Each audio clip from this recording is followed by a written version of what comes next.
सुप्रभात बच्चों, प्यारे बच्चों। महात्मा कबीरदास जी का नाम आप सभी ने सुना है। पिछली कक्षा में आपने महात्मा कबीरदास जी के दोहों को पढ़ा है, महात्मा रहीमदास जी के दोहों को पढ़ा है और कक्षा 7वीं में आप महात्मा कबीरदास जी, रहीमदास जी और कवि वृंद के दोहों को पढ़ेंगे। बच्चों, महात्मा कबीरदास जी का जिस समय जन्म हुआ था, रहीमदास जी का जिस समय जन्म हुआ था, उस समय जो भारत की स्थिति थी अंधविश्वास से भरी हुई थी। लोगों में रूढ़िवादिता थी, लोगों के अंदर अंधविश्वास था पूजा पाठ को लेकर, या फिर समाज में जाति प्रथा भी बहुत अधिक थी।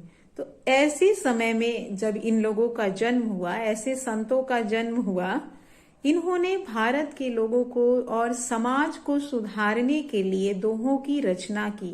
आपको यह जानकर आश्चर्य होगा कि महात्मा कबीरदास जी पढ़े लिखे नहीं थे, निरक्षर थे। इनके दोहों को इनके शिष्यों ने, अनुयायियों ने पुस्तक का रूप दिया। ये संत कवि थे और जगह जगह घूमकर समाज को सुधारने के लिए, लोगों को सुधारने के लिए दोहों की रचना करते थे, मौखिक रचना। इसलिए इनकी जो भाषा है और उसमें जो दोहों में शब्द है वह सधुक्कड़ी या खिचड़ी भाषा के रूप में जानी जाती है, क्योंकि उसमें क्षेत्रीय बोलियों के कई शब्द मिले हुए हैं। और इनके जो शिष्य थे वही उन्होंने इन दोहों का संकलन किया और पुस्तक का रूप दे दिया। महात्मा रहीमदास जी का जन्म अकबर के समय में हुआ है। ये अकबर के दरबारी कवि भी थे और मुगल थे। तो उस समय भी भारत की स्थिति आपने इतिहास में पढ़ी है कि उस तरह की नहीं थी। तो ये जो भी संत कवि है, रहीमदास जी, कबीरदास जी, कवि वृंद, इन लोगों ने अपने दोहों के माध्यम से समाज को सुधारने की में भरपूर योगदान दिया है। तो बच्चों, आज की कक्षा में हम पाठ 12 दोहों का पढ़ेंगे, उसका भावार्थ अपने जीवन में समझकर उतारेंगे। क्योंकि बच्चों, पढ़ने का अर्थ यह नहीं है कि हम केवल परीक्षा के लिए पढ़ें। जीवन में हम क्या सीखते हैं यह सीखना है। जैसे आपके घरों में एक दोहा कई बार सुनने को मिलता है और शिक्षक शिक्षिका या बड़े लोग भी बताते हैं, कबीरदास जी का दोहा कि काल करे सो आज कर, आज करे सो अब, पल में परलय होएगी, बहुरी करेगा कब। तो ये जो छोटे छोटे दोहे हैं यह हमारे जीवन के लिए बहुत उपदेशात्मक कार्य करते हैं। और जब भी हम कभी पथ से भटकते हैं तो यही दोहे हमें सच्चे मार्ग दिखाते हैं। इसलिए पुस्तक को क्या कहा गया है? सच्चा मित्र, जिसमें अच्छी अच्छी जो बातें होती है वह हमारे लिए मार्गदर्शक के रूप में कार्य करती है। तो चलिए बच्चों, हम लोग इस पाठ में दोहों को पढ़ें। प्यारे बच्चों, आज मैं आप लोगों को दोहे पाठ 12 का भावार्थ समझाऊंगी। कबीरदास का जीवन परिचय आप लोगों को पहले ही मैंने बता दिया है कि कबीरदास जी निर्गुण ज्ञानाश्रयी शाखा के संत कबीर थे। रहीमदास जी का पूरा नाम अब्दुल रहीम खाने खाना है, जो कि मुगल वंश के थे और इनके पिता बैरम खान और माता सुल्ताना थी। कबीरदास जी के बारे में कई सारी किंवदंतियां हैं, कई सारी कहानियां हैं कि इनका जन्म एक विधवा ब्राह्मणी के गर्भ से हुआ था, किंतु पालन पोषण नीरू और नीमा नाम के जुलाहे ने किया था। कवि वृंद का पूरा नाम कवि वृंदावन दास है और इनका जन्म राजस्थान में हुआ था। तो बच्चों, मैंने आप लोगों को बताया था कि ये जो दोहे होते हैं ये हमारे जीवन के लिए उपदेशात्मक कार्य करते हैं। हमारे जीवन को एक नई सीख, एक नई पथ प्रदर्शक के रूप में हमारे जीवन में ये लाभ देते हैं। तो महात्मा कबीरदास जी का पहला दोहा है, कागा काको धन हरे, कोयल काको देत, मीठे बोल सुनाए के, जग अपना कर लेत। कागा अर्थात कौवा। महात्मा कबीरदास जी कहते हैं कि कौवा किसको किसका धन हर लेता है। हरना मतलब चुराना। और कोयल किसको धन दे देती है। कौवा किसका धन चुरा लेता है, कोयल किसको धन दे देती है, मीठे बोल सुनाए के जग अपना कर ले। कोयल अपनी मीठी बोली के कारण पूरे जग को अपना बना लेती है। ये जो दो पंक्तियां, इसके माध्यम से हमें क्या समझाने की कवि ने कोशिश की है कि कौवा, जो काग अर्थात कौवा, किसका धन चुरा लेता है, हरना मने चुराना, और कोयल किसको धन दे देती है, अपनी मीठी वाणी के प्रयोग से, अपने मधुर वचन के प्रयोग से जग को अपना बना लेती है। अर्थात हमारा जो व्यवहार है, हमारी जो वाणी है, वही हमारा परिचय होती है। इस दोहे के उदाहरण से क्या कवि समझाना चाह रहे हैं कि हम अपने मधुर वचन के बल पर किसी को भी अपने वशीभूत कर सकते हैं। यदि हम कर्कश वाणी का प्रयोग करेंगे तो कोई हमारा मित्र नहीं हो सकता है और कोई हमारे काम भी नहीं आ सकता है। लेकिन हम अपने मधुर व्यवहार, मधुर वाणी के बल पर समस्त जगत को अपना बना सकते हैं। तो सदैव हमें मधुर वाणी का प्रयोग करना चाहिए। इसके लिए कवि ने कौवा और कोयल का उदाहरण दिया है कि दोनों रंग रूप में एक जैसे होते हैं, किंतु अपने वाणी के प्रयोग के कारण कोयल सबकी प्रिय होती है। साधु ऐसा चाहिए जैसा सूप सुभाए, शार शार को गही रहे थोथा देई उड़ाए। साधु ऐसा चाहिए जैसा सूप सुभाए, सुभाए मतलब स्वभाव। और बच्चों, आपको मालूम होगा सूप का स्वभाव क्या होता है।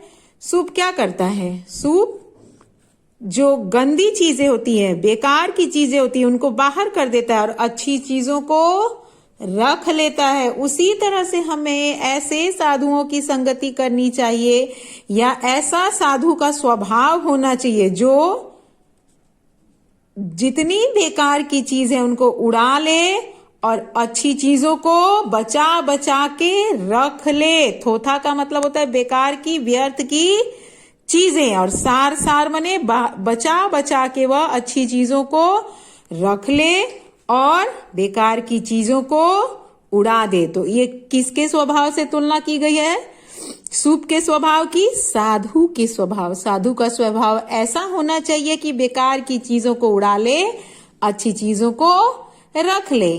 तो ये कौन सी चीजें हैं, यह हमारा गुण है। अगर हमारे अंदर दुर्गुण है तो साधु की संगति में, सत्संगति में हमारा जो दुर्गुण है वह बाहर हो जाए और हमारे अंदर अच्छे गुणों का विकास हो जाए, वह हमारे हृदय में समा जाए। इसीलिए क्या कहा है कबीरदास जी ने कि साधु ऐसा चाहिए जैसा सूप सुभाए। साधु का स्वभाव ऐसा होना चाहिए जैसा सूप का स्वभाव होता है, जो सार सार को गही रहे, जो बचा बचा कर अच्छी चीजों को रख लेता है और बेकार की चीजों को उड़ा देता है। अब हम पढ़ेंगे महात्मा रहीम दास जी का दोहा। चाह गई चिंता मिटी मनुआ बेपरवाह, चाह गई चिंता मिटी मनुआ बेपरवाह, जिनको कछु न चाहिए वे साहन के साह।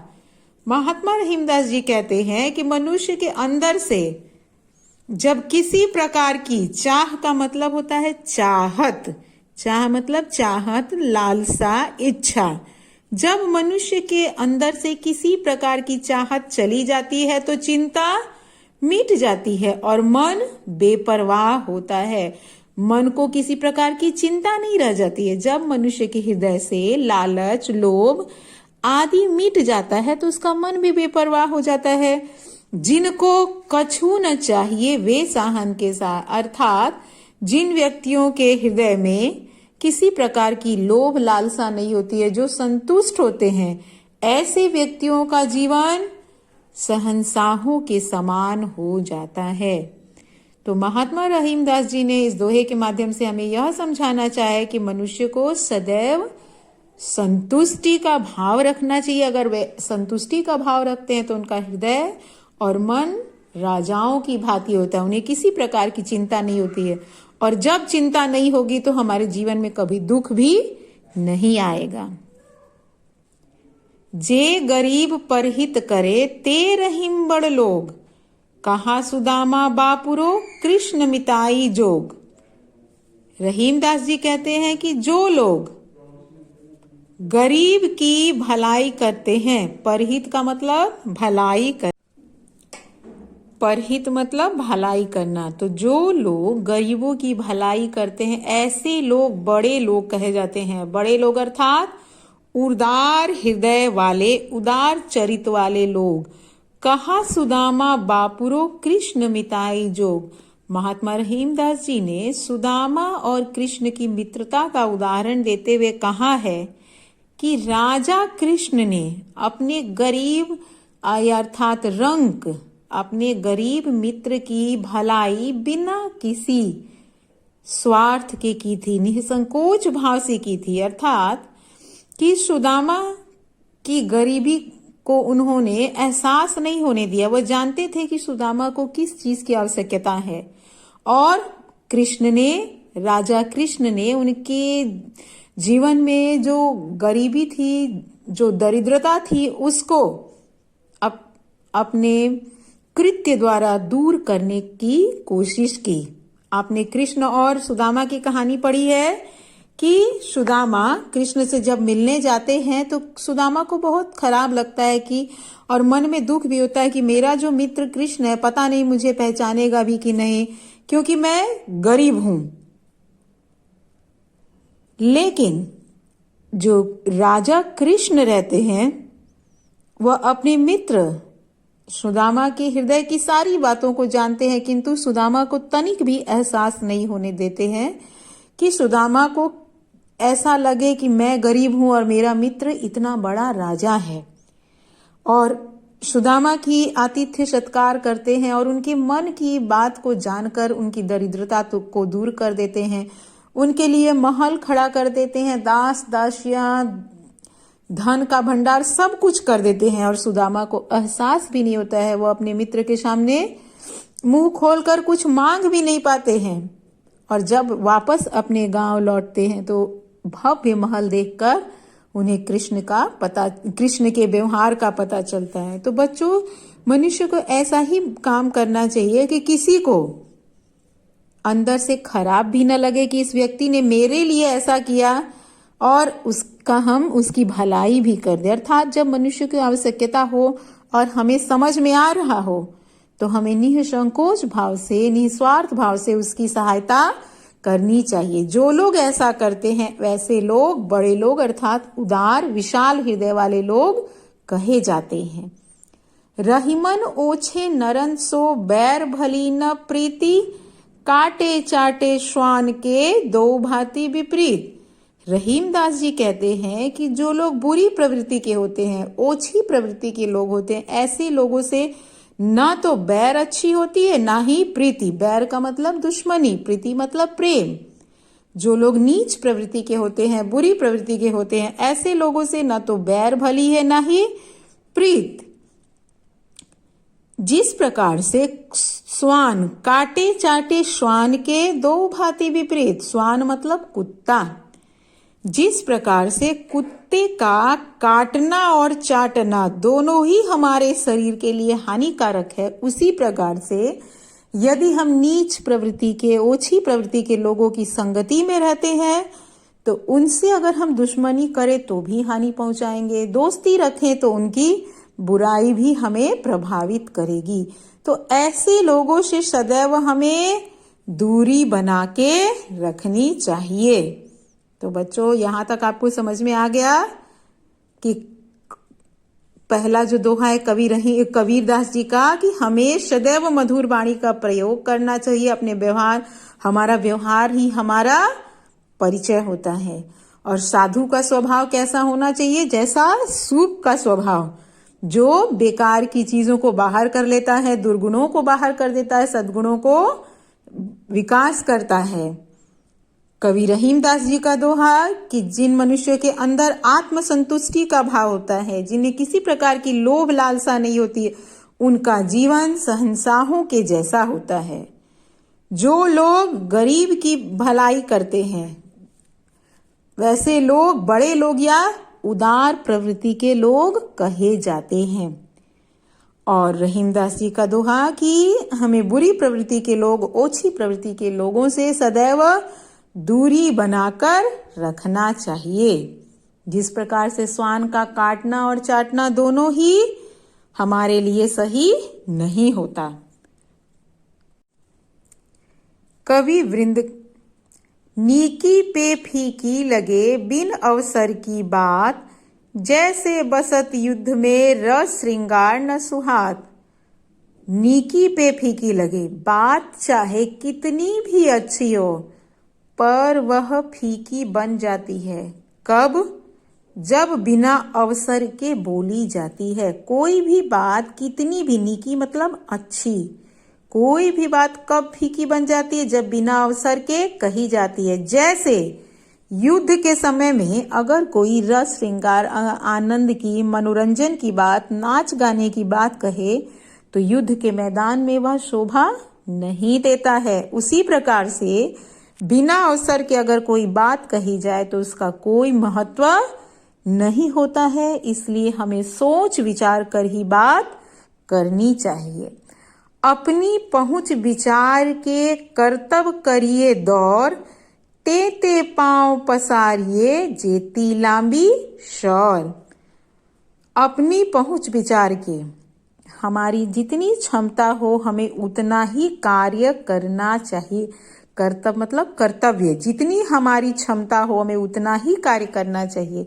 जितना हमारा सामर्थ्य हो हमें उतना ही खर्च करना चाहिए। तेते पांव पसारिए जेती लांबी शौर, शौर मतलब चादर, हमें उतना ही पैर फैलाना चाहिए जितनी लंबी चादर हो। यह जो कहावत है बच्चों किस लिए है?